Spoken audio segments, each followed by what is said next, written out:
Hello everyone, welcome to the channel.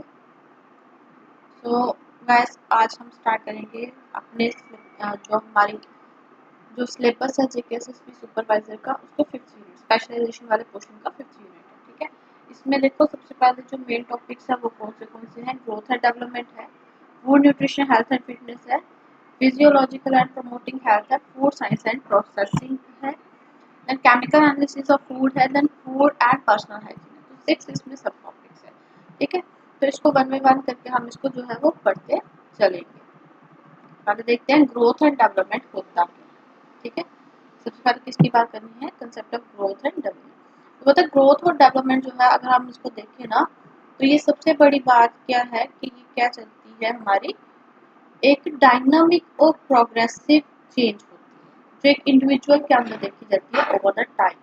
ठीक है, धीरे धीरे क्या होता है, आप सभी जो है, हमने फैमिली पढ़ी, सोसाइटी पढ़ी, इंडिविजुअल पढ़ा, तो हमें पता है कि एक जब छोटी सी चीज भी क्या करती है, किसी भी एग्जाम्पल लो, तो वो धीरे धीरे करके क्या करती है, ग्रो करती है। अब उसी टाइम में जो इसके ऊपर जो बाकी चीजों का असर पड़ता है, वो उसको क्या बनाती है, डेवलप बनाती है।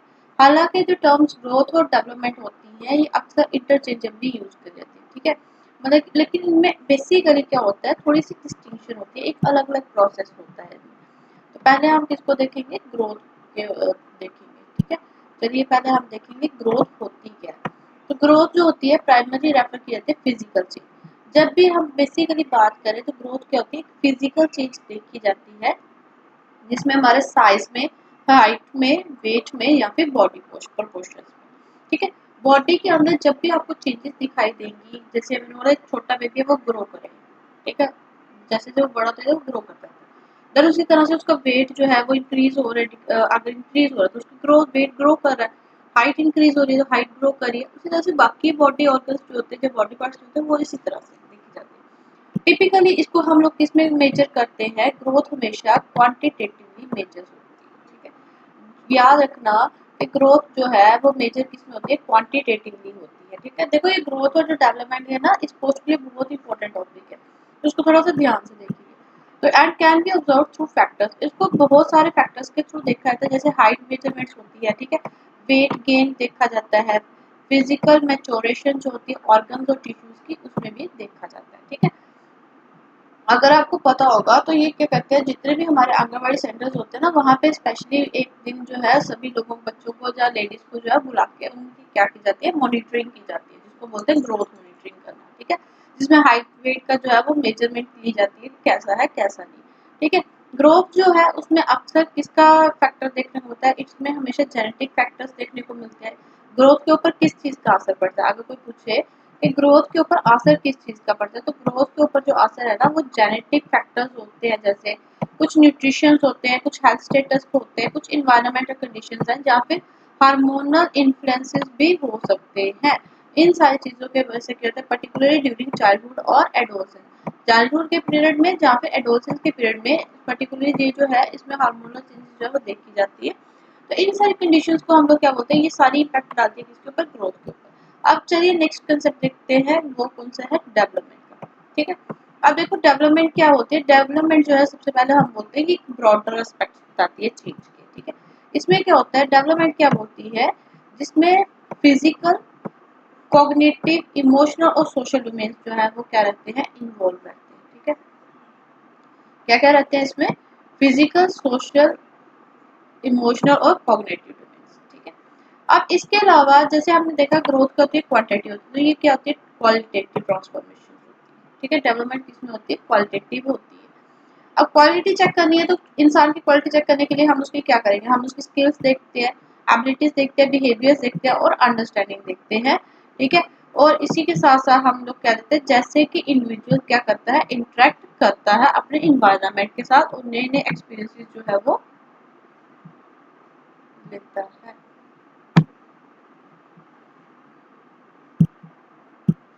ठीक है, देन इसके बाद हम बोल सकते हैं कि डेवलपमेंट जो है वो पूरी तरीके से डिपेंडेंट नहीं होती है। ठीक है, जो डेवलपमेंट है वो पूरी तरीके से क्या है, डिपेंडेंट नहीं है बायोलॉजिकल फैक्टर्स पे, लेकिन इस पे असर पड़ता है सोशल, एक सेकेंड। ठीक है, डेवलपमेंट क्या है, बायोलॉजिकल फैक्टर्स उस पर इतना असर नहीं डालते, लेकिन सोशल, कल्चर, फैमिली और एजुकेशन कंटेक्स्ट जो है उसके ऊपर प्रभाव डालता है, असर डालता है। ठीक है, अब देखो यहाँ पे आपको एक डिफरेंस देखने को मिला होगा। जनरली फटाफट से इसको रिवाइज भी कर लेते साथ साथ ही। तो ग्रोथ क्या होती है, ग्रोथ में फिजिकल चेंजेस देखने को मिलती है, जबकि जो हमारा डेवलपमेंट है उसमें फिजिकल के साथ साथ हमारी मेंटली, इमोशनल और सोशल डोमेन्स भी जो है उन पे भी जो डेवलप ग्रो उनमें भी जो चीज़ें होती है उनमें भी रिफ्लेक्शन जो है वो चेंजेस जो है वो शो होती है।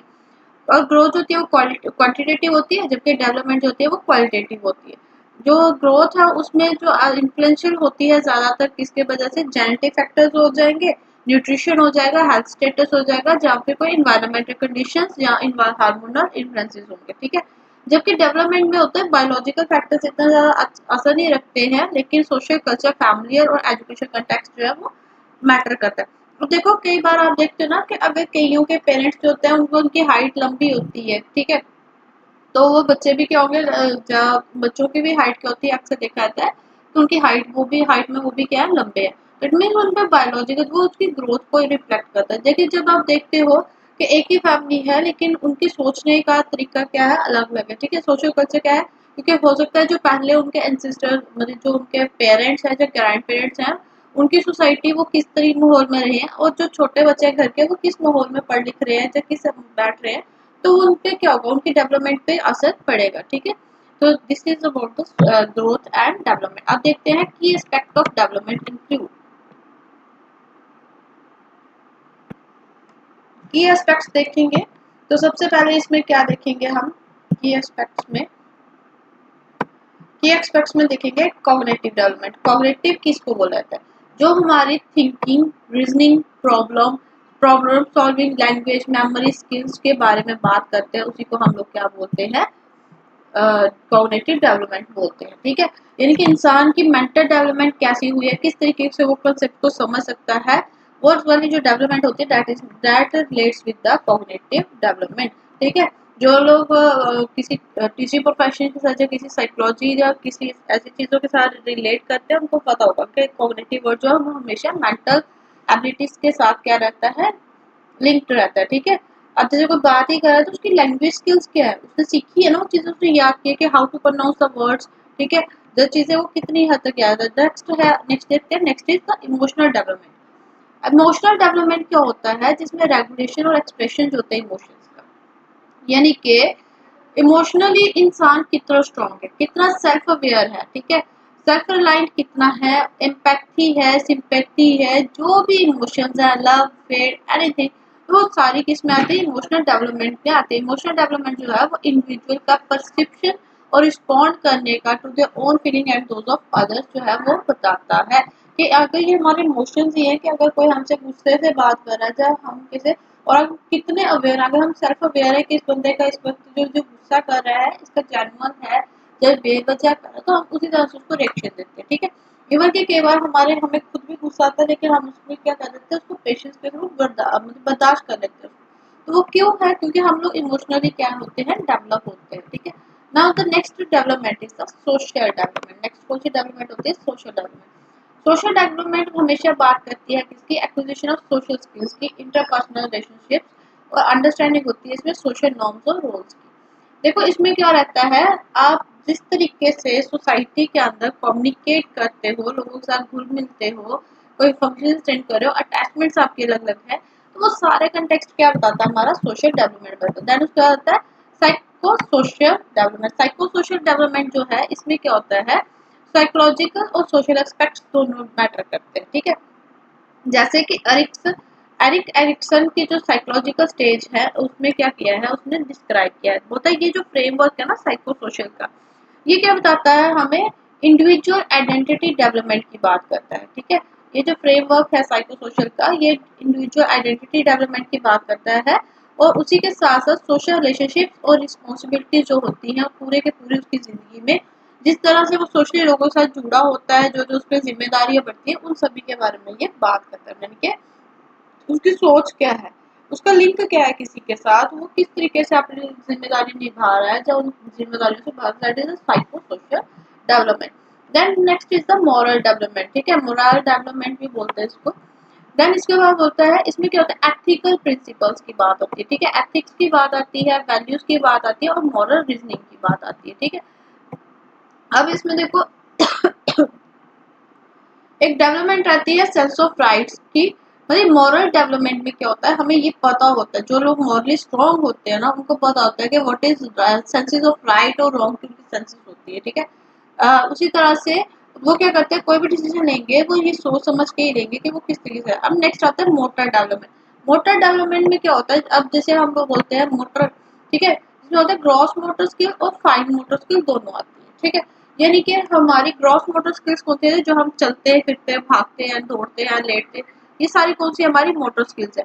जबकि फाइन मोटर स्किल्स किनको बोला जाता है, जो चीजें हम ग्रास्प करते हैं, फटाफट से देख के सीख लेते हैं, राइट करते हैं, ठीक है, लिसन करते हैं, तो these are the fine motor skills है, ठीक है। तो मोटर डेवलपमेंट जो है उसमें क्या होता है, सिंपल रिफ्लेक्सेस से, जिनकी इन्फेंसी से हम लोग क्या करते हैं, कोऑर्डिनेट करते करते पूरी जो हमारी लाइफ स्पैन होता है उसके बीच में हम सीखते रहते हैं, ठीक है। ठीक है, अब देखो छोटा बेबी है, वो उसको चलना थोड़ी आता है, मतलब धीरे धीरे वो क्या करता है, थोड़ा थोड़ा उल्टा जो है वो अपनी बॉडी को फोल्ड करना शुरू करता है, फिर देन थोड़ा थोड़ा अपनी नीज को फोल्ड करना सीखता है, फिर उसी तरह से। तो ये उसमें क्या हो रही है, ग्रॉस मोटर डेवलपमेंट हो रही है ना उसकी, ठीक है। लेकिन जब वही बेबी जो उसको, जब वो थोड़ा सा बैठने उठने लगता है, तो वो ग्रैस्प करना शुरू करता है कि बड़ों ने किस तरीके से किसी चीज को पकड़ा है, ठीक है। अब उसके सामने कोई भी एक्टिविटी करोगे तो उसको वो इमीडिएटली क्या करने लगता है, पकड़ ग्रास्प करना है, तो उसमें इट मींस कि उसकी फाइन मोटर स्किल्स भी क्या हो रही है, डेवलप हो रही है। तो इसी तरह की डेवलपमेंट को क्या बोलते हैं, मोटर डेवलपमेंट बोलते हैं। अब ओवरऑल कंसेप्ट समझेंगे, तो ओवरऑल कंसेप्ट में क्या बोलता है, मल्टी डायमेंशनल नेचर जो है ह्यूमन डेवलपमेंट की, जिसमें physical, cognitive, emotional, social dimension आते हैं, जो इंटरेक्ट भी करते हैं और एक दूसरे पे असर भी डालते हैं पूरी जिंदगी भर में, ठीक है। It underscores the importance of understanding individual differences, बोलता है ये बहुत जरूरी है कि हम इंडिविजुअल डिफरेंसेस को समझे, इन्वायरमेंटल इन्फ्लुएंसेस को देखें, डेवलपमेंट माइलस्टोन्स को देखें, जिसमें वो क्या करेगा, फॉस्टरिंग करेगा ऑप्टिमल ग्रोथ और वेलबींग की, ठीक है। अब देखो जरूरी थोड़ी जैसे बच्चे सीखते हैं, जैसे जैसे आप बड़े होते थे हालात सिचुएशंस वैसी बनती है, सिचुएशंस के साथ साथ जैसे आप डील करते हो, आपकी जो साइको सोशल स्किल्स बनती है, तो वो सारा क्या है, आपकी लाइफ को पूरा का पूरा डेवलप करवा रहा है। Then next is the stages of growth and development. अब हम देखेंगे स्टेजेस कौन से ग्रोथ एंड डेवलपमेंट की।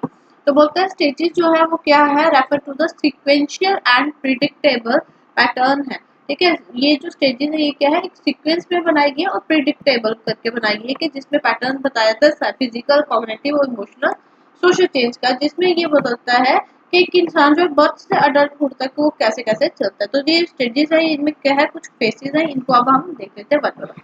सबसे होता है प्री नेटल डेवलपमेंट, ठीक है। प्री नेटल डेवलपमेंट में क्या होता है, जब कंसेप्शन होती है, मतलब कि ये रहता है कि जब एक फिटस जो है वो पेरेंट के अंदर डेवलप होना शुरू होता है, तब से लेके, ठीक है, अगर आपने साइंसेस पढ़ी होगी तो रिप्रोडक्शन चैप्टर आपको पता होगा कि कैसे जो है वो डेवलप चलता है। पर फिटस जो है वो धीरे धीरे करके, जब तक वो पूरा बेबी जो बॉर्न नहीं हो जाता, तब तक की जो डेवलपमेंट होती है उसको बोलते हैं प्री नेटल डेवलपमेंट, ठीक है। और इस दौरान क्या होता है, बड़ी तेजी से फिजिकल ग्रोथ होती है, फॉर्मेशन होती है मेजर ऑर्गन्स की और बॉडी स्ट्रक्चर की, ठीक है। अब जो प्री नेटल डेवलपमेंट है ना, इसके अंदर क्या होता है, तीन ट्राइमेस्टर्स जो है वो बनाए गए हैं, ठीक है। तीन इसमें ये जो चीजें पीरियड जो है इसको डिवाइड किया गया है तीन स्टेजेस में, थ्री ट्राइमेस्टर्स, ठीक है। सेमेस्टर्स बोलते हैं ना हम, जब हम कॉलेज जाते हैं तो हम लोग क्या होता है कि मेरे इतने सेमेस्टर्स है, तो उसी तरह से थ्री ट्राइमेस्टर्स है, ठीक है। अब देखो यहाँ पे क्या होता है, और हर एक में क्या होता है, एक स्पेसिफिक माइलस्टोन है, क्रिटिकल पीरियड होते हैं डेवलपमेंट के, ठीक है।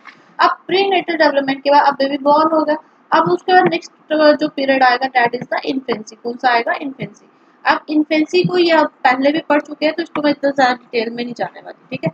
अब देखो इन्फेंसी में क्या होता है, बर्थ से लेके 2 इयर्स की जो एज होती है, यानी कि फ्रॉम 0 to 2 इयर्स जो पीरियड रहता है, उसको हम लोग क्या बोलते हैं, इन्फेंसी बोलते हैं, ठीक है। अब इसमें बहुत ज़्यादा जल्दी जल्दी ग्रोथ होती है, इसमें कंट्रोल की जाती है मूवमेंट्स को, सेंसरी एबिलिटीज डेवलप होती है, लैंग्वेज डेवलपमेंट होना शुरू हो जाती है, these are the things. Now the next is the early childhood. Early childhood में क्या होता है, अब 2 साल तक के तो वो सीख रहा है, तो 2 से 6 साल तक का जो पीरियड होता है उसको हम लोग क्या बोलते हैं, अर्ली चाइल्डहुड पीरियड बोलते हैं। ठीक है, आपने बार बार बोलते ना अर्ली चाइल्डहुड केयर करनी है, यानी कि 2 साल से लेकर 6 साल तक के बच्चे को क्या करना है, आपने पूरा का पूरा केयर करनी है, ठीक है, नर्चर करना उसको। प्री स्कूल ईयर्स होते हैं क्योंकि स्कूल तो इन दिनों बच्चा जाता नहीं है। इसमें क्या होता है, फिजिकल ग्रोथ होती है, मोटर स्किल्स जो होती है वो डेवलप होती है। बच्चा जो इंडिपेंडेंट बनना जो है वो शुरू करता है, एक्सीलरेट करता है, ready to advancement in language, problem solving और सोशल अंडरस्टैंडिंग जो है वो डेवलप होना स्टार्ट हो जाती है। और अच्छी थोड़ी थोड़ी जो है कुछ बच्चे जो है वो बड़ी जल्दी जो है उन सारी चीज़ों को सीख जाते हैं। और यहाँ पे सबसे इम्पोर्टेंट चीज़ ये होती है, प्ले जो है वो प्राइमरी मोड ऑफ लर्निंग होता है, ठीक है। इसमें क्या होता है, प्लेइंग जो है वो अक्सर वो रहता है, प्राइमरी मोड ऑफ लर्निंग रहता है और इंटरेक्शन रहता है विद द पेयर ग्रुप, ठीक है। Now the next one, come to the next point, that is the middle childhood. Middle childhood जो है वो को एक्सटेंड किया जाता है फ्रॉम 6 to 12 ईयर। 6 से 12 साल तक का जो पीरियड होता है उसको क्या होता है, मिडल चाइल्डहुड बोलते हैं, जिसमें बच्चे जो है वो क्या करते हैं, रिफाइन करते हैं अपनी फिजिकल एबिलिटीज को। बहुत स्ट्रेस पड़ता है उसमें, मोटर डेवलपमेंट होती है, कॉग्निटिव डेवलपमेंट जो है वो प्रोग्रेस होती है, इसमें कम्प्लेक्सिटीज जो है, रीजनिंग जो है उसको सॉल्व करना जो है वो आ जाता है। देन इसके बाद हम देखते हैं नेक्स्ट जो हमारा टॉपिक पॉइंट है, दैट इज द एडोलसेंस, ठीक है। अब एडोलसेंस जो है वो क्या करता है, इसमें आता है एजेस आती है 12 से 18 तक की, ठीक है। 12 से 18 साल का तक का जो पीरियड होता है that is known as adolescence. अब इस एडोलसेंस पीरियड में क्या होता है, ट्रांजिशन होती है चाइल्डहुड से अडल्टहुड तक, ठीक है। अब ये जो स्टेज है इसमें क्या होता है, बहुत ज्यादा फिजिकल चेंजेस देखने को, प्यूबर्टी वाली जो चेंजेस होते हैं एडल्टहुड के टाइम में, एडोलसेंस में, ठीक है। प्यूबर्टी की आपके चैप्टर्स में भी पढ़ा होगा ना आपने, प्यूबर्टी होती है जिसमें मैच्योरेशन होती है, ग्रोथ स्पॉट्स होते हैं। एडोलसेंस जो है वो एक्सपीरियंस करता है highlighted emotional intensity and seek करता है autonomy from parents while forming peer relationship and explore करता है अपनी आइडेंटिटीज और वैल्यूज को।